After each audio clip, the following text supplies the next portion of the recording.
Hello, friends. Allow me to introduce myself. My name is Jose Esparza, and I'm just an individual that has worries about humanity. As an individual living in this plane, I think we have to, in a way, try to help each other. And the way by helping each other is it could be so many ways. We created this movement about 25 years ago in the Hispanic community called Centro Comunitario de Autoayuda. After 20, 25 years, we have learned so many things from people.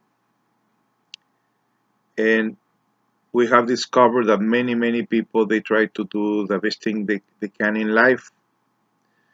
Unfortunately, because of lack of knowledge, a lot of these people, they think the happiness can only become by having materialistic stuff, money, for instance. And people who have the money, when they achieve their dreams of having properties, businesses, and so on, they come to ask themselves if that's exactly what they wanted. They think in a way that there something is missing in their life. So then a lot of people, or I could say maybe a few people, they think that the money is not what brings you happiness. Some people might think that happiness is is not for them, or it doesn't exist, or they can confuse happiness by, uh, like I say, by achieving materialistic stuff. But uh, many times when you have to face problems in life, like in a relationship with kids, with other people, with yourself, uh, there's times that things come out of our hands and our reach, and suddenly we're full of problems with ourselves and with everybody. To a point that you ask yourself, how did I get here? How come all the things that I thought in life that I could uh, achieve could bring me happiness, and I'm not happy? Something is missing. What am I doing wrong? Or what can I do to make changes? And people, a lot of people think that happiness or achieving some kind of connection to your internal being, to your spiritual being inside of you, is by reading books, believing, or following everybody's ideas. But many times we don't even know exactly how we can do these changes. As individuals, it's our right to find happiness and to find answers for the reason for our life, the reason why we're here, the reason why we have this body, the reason why uh, now and then we got so many questions about what am I? What am I doing here? What is the purpose of life? Very few people have those questions. Very few people get answers. But what I have learned in life is that whenever we seek some kind of answer for our purpose of life, we have to find it within. And within means that we have to go deep into our minds in order for us to find some kind of consciousness. And I refer consciousness as some kind of form of perception that only to that perception you can find true logical answers. When you ask questions in your mind, the mind can only create confusion. The mind can only gives you information according to our own programming that we achieve through growing in this uh, life form, beliefs and ideas. But we are full of beliefs, we are full of ideas, and yet we haven't found true answers for what the purpose of life is. So through reading lots of books, I got to a point that everything we read in theory, we have to put it in practice. For instance, the mind has very, very deeps. A lot of them are unknown for uh, psychology people, for scientific people, and it's hard to comprehend what the mind is. And even though we have all different kinds of minds, there's a way that we can start by knowing what kind of minds we have, what kind of nature these minds belong to. There's a subconscious minds where we have all kinds of information and that we are affected in our daily life. For instance, everything we have put in memory, those memory has attachments. These attachments have control of our thinking and emotions and actions. By knowing that these thoughts, emotions are not the real purpose of life, but in somehow we created it with time because we are energy, and by not knowing how to guide this energy through ourselves, then this energy we created are negative or toxic in many times. For instance, like when you have a thought of when you were little, the things that you look when you were little, the way they affects your mind and your emotions. If you didn't have a happy family, if family was involved in so many toxic emotions and toxic thinking and toxic actions, then as you grow up, you you observe you absorb this information, and it has created some kinds of attachments and emotions inside of yourself that as you grow up, you are being part of the problem as well. If your loved ones didn't have uh, a true perception of life or how to solve their own problems, then you become to be one part of that problem as well, because how you were treated when you were little, that's the world that you see, that's the perception that you have. Different if it was a house full of love, wisdom, where you have a happy relationship with your parents or with your family, you grow up to be a happy person, a normal person, and to help other people to as well. So you have strong roots if your mind were guided in a proper way with love and wisdom, which are those two things are so important in our daily life. So, but that's not the case. It wasn't even the case for myself. Uh, I come from a toxic family where uh, my father was very violent. and my mother was suffering too much because of my father's attitude. But then, uh, growing in Los Angeles, California,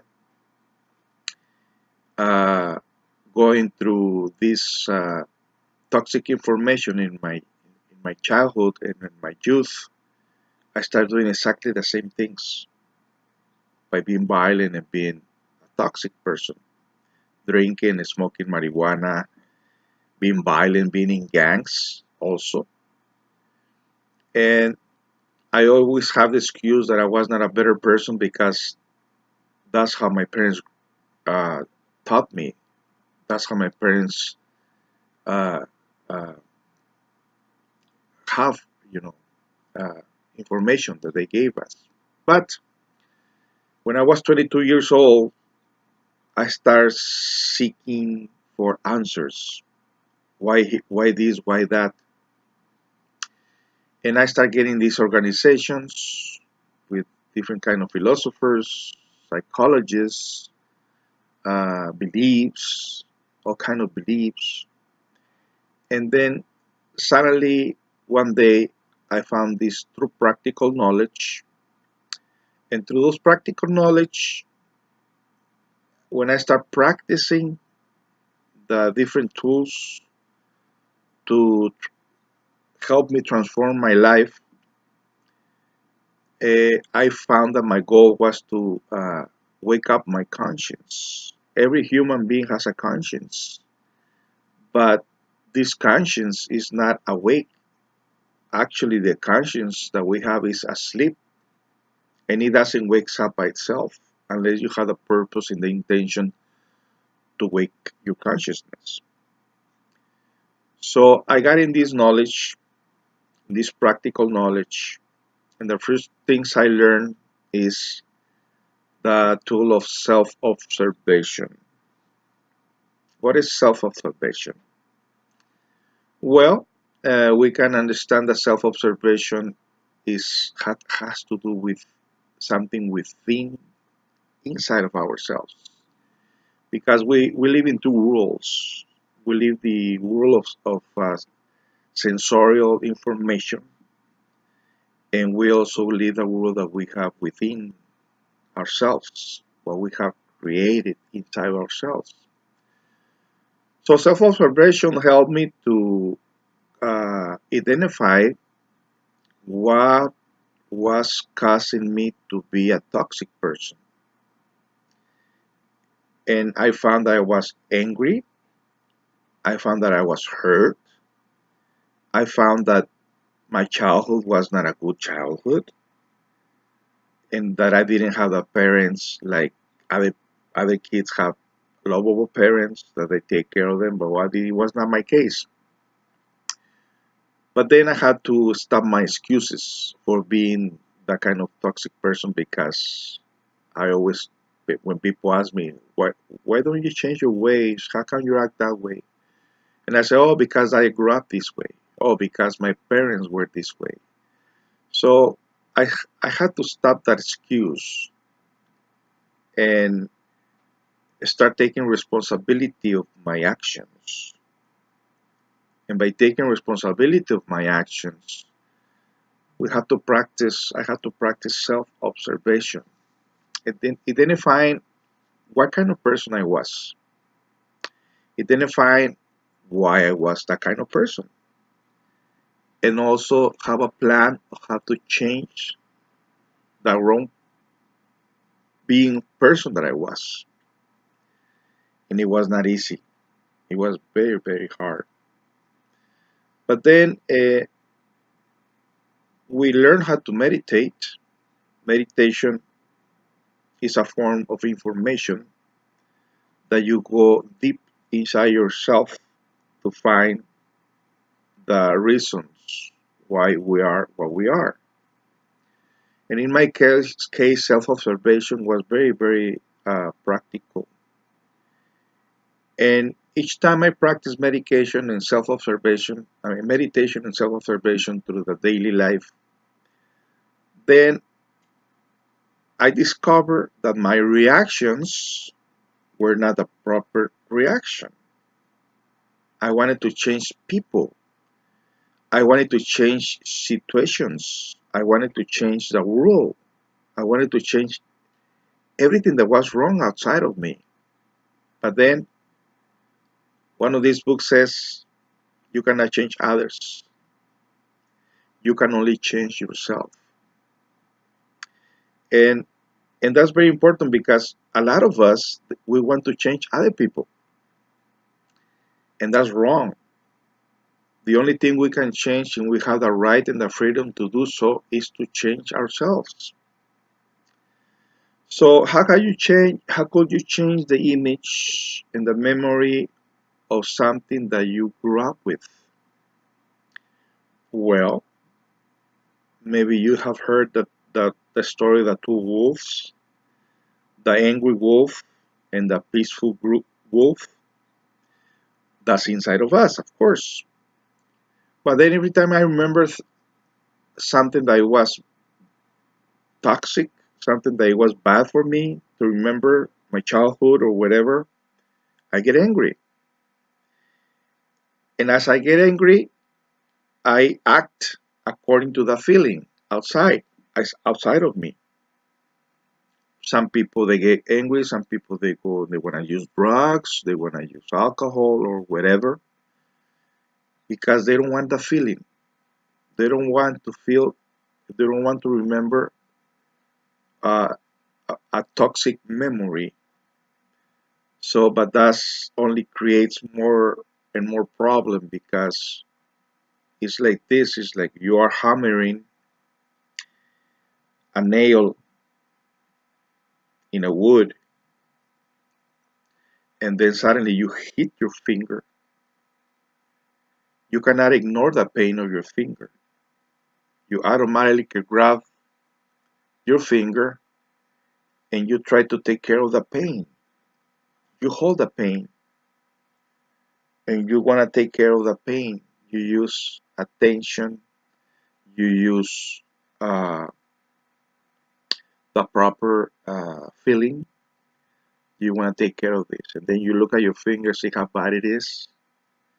You might put it on cold water. You might put a band-aid. You might put some cream, whatever how bad of your finger is, then you take care of it. Same sample like when you have a stomach problem, you're not gonna find uh, to be healed by doing something outside of you. You have to heal inside of you. You have to ask yourself, why I have this pain, why I have uh, this kind of feeling, and then you take care of that feeling, and you take care of that pain, and then you're ready to go.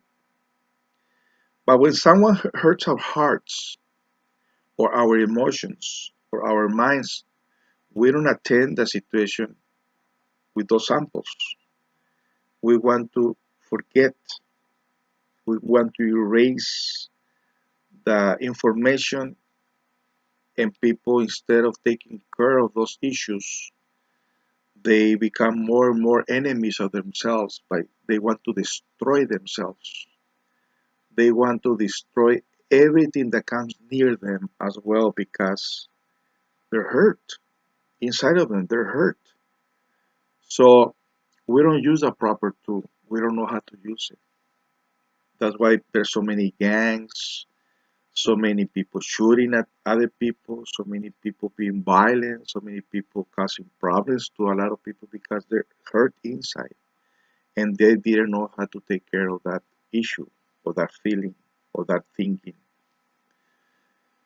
So self observation is the first step that we have to conquer and that we have to develop because self observation is like an extra sense that we have to put it in practice.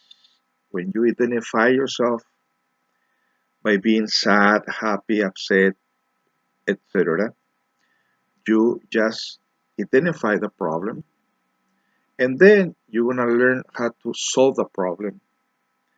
First thing that we have to take in consideration is that every feeling It's like an open door that take us into some kind of uh, nightmare. So you open the door and you just continue doing it, walking in that door, and you're gonna find darkness, pain, and suffering. Don't open it. I mean, when the mind brings this kind of thought or something in your memory, you know it's gonna take you somewhere. So the first thing to do in that moment is to stop the thought because you know it connects you to some kind of pain and suffering. So don't open the door. Don't go through there. Maintain yourself firm, template, controlling. Self-observation helps you to constantly discover that you're being a slave of these toxic emotions and information. But that is going to end at the moment that you say, wait a minute, I've been there, I done bad, I end up worse, so I'm not gonna go there. And I always put this sample to my students because we have a group of people here that they attend to these classes. It's like you're peaceful inside your home, and then suddenly somebody knocks on the door. You don't know who the person is, but you can look that the person is gonna cause problems if you open the door. I'm thinking about a thought, not an actual person. You can use the same sample. If somebody comes to your door, you don't know who the person is, but you can look and you can perceive the intention of that person if you are conscious. And then you get to say, for instance, somebody knocks on the door right now, and the person that I'm looking at, he comes with a case of beers, and I don't like to drink anymore. I used to drink, but I don't drink anymore. And the person says, "Hey, let's have a party. Open the door. Let's have fun." And I say to myself, "No thanks. I've been there. I done that. I know that feeling is not gonna take me anywhere. It's not gonna give me happiness." So I tell the person, "Go somewhere else. You got the wrong person. I'm not the kind of person that you're gonna have a party with because my thinking and my emotions are different." But when I had this pre-drinking problem in the past, when I didn't take care of my emotions and my thinking, easily I opened the door and we start drinking and we start having what people call fun. And they end up drunk, doing stupid things unconsciously, maybe waking up in jail, not knowing what I did because I was drunk. I was completely unconscious. Then becomes pain, fines, jail, separation, blah blah blah. And where did this start? It start with a feeling inside of you, and then the feeling opened the door to a stranger, and that stranger took you deeper into the darkness of your own consciousness, where you connect into this toxic information that you have from childhood. And then there you go again. Then you go again with the same feeling, you go again with the same excuses, you go again with the same psychological song, feeling pity for yourself, feeling sorry for yourself, and saying, what am I doing wrong? No, that's exactly what you're doing wrong. You just continue falling in the same hole constantly until you stop and realize that that's not going to take you anywhere. Then you notice that you have to fight within your creation, within the information that you have inside of yourself. Nobody can help you but you. In this case, when we identify just by using the same that sample, if you identify your thinking, your thoughts, your emotions, and the way you connect wrongly, you connect to this information, and the way you're gonna waste all these energies that sooner or later is gonna make you feel weak. It's gonna make you feel like you cannot change, that you cannot do anything to change your life because you're always doing the same wrongly uh, uh, emotions. You're doing the same things. You don't know how to attend this. You don't know how to transform your life. You don't know how to make something different.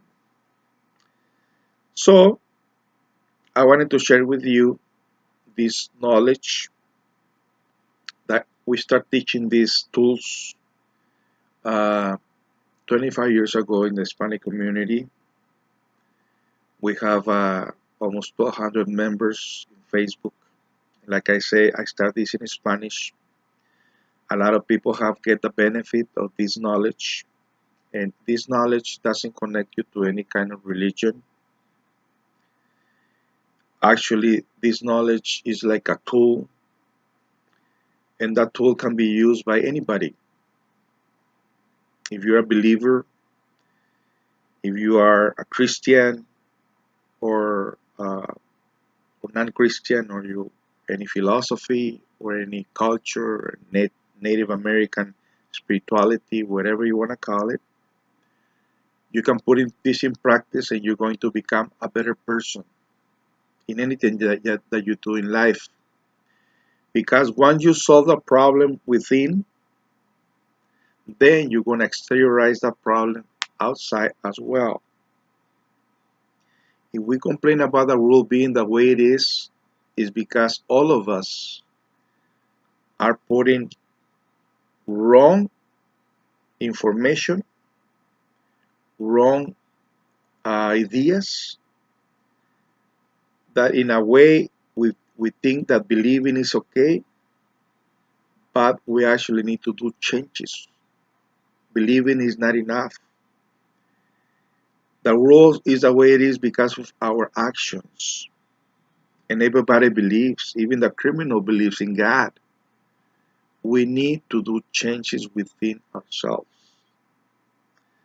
So if you find this video interesting, I'm gonna be putting this video, this information at least once a week, and I'm gonna share these tools for you to practice.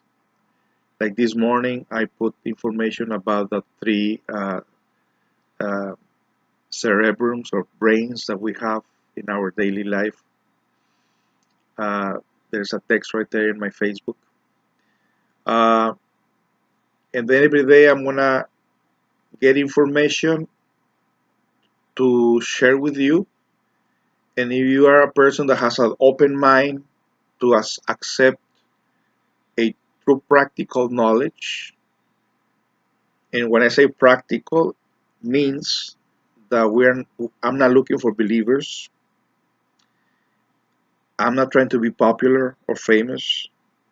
I'm not trying to make any money either, because even though we been serving the community for more than 25 years, we never charge them any money. And some people, a lot of times, they say, why are you doing this? Because, like I say, I was a trouble kid. I used to have all kinds of confusions, and I found these tools, and I put them in practice.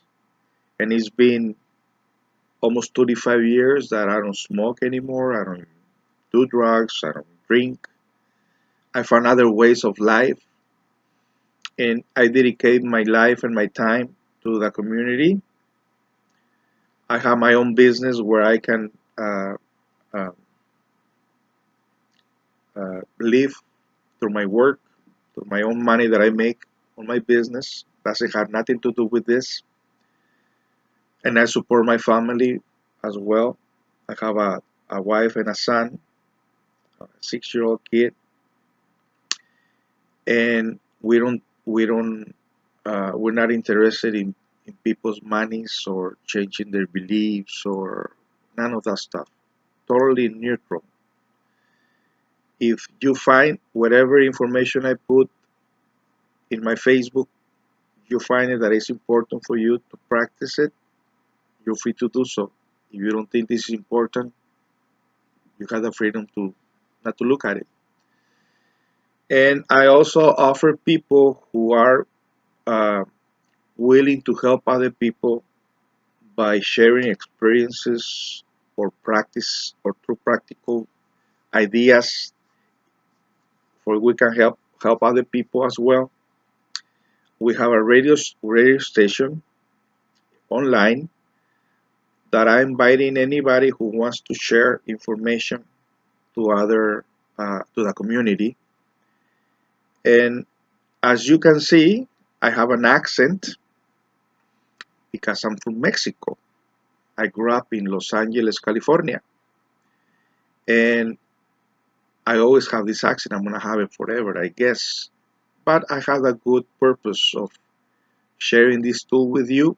And if you don't mind watching these videos and put them in practice, like I said, you have the freedom to do so. My only intention is to share this information with other people in order for them to have a better life. Thank you for watching, and I hope that you can share this information with other people. And next time, we're going to talk more about knowledge, true practical knowledge. For now, that's all I'm going to tell you.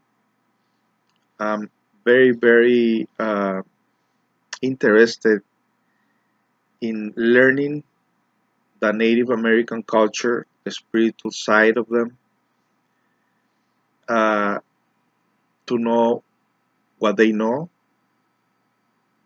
We've been going to Chief Seattle days here in Bainbridge Island for 7 years.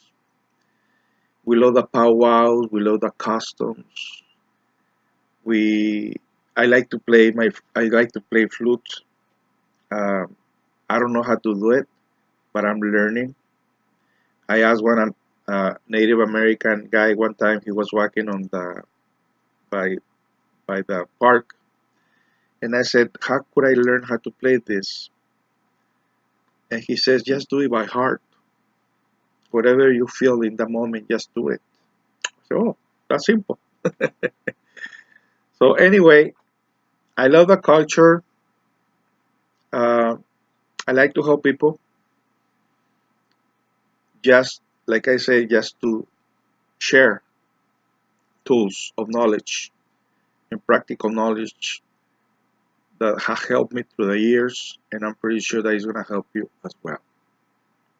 Thank you so much for listening to me, and hopefully we can make another video sometime in the future. Thank you so much. Have a wonderful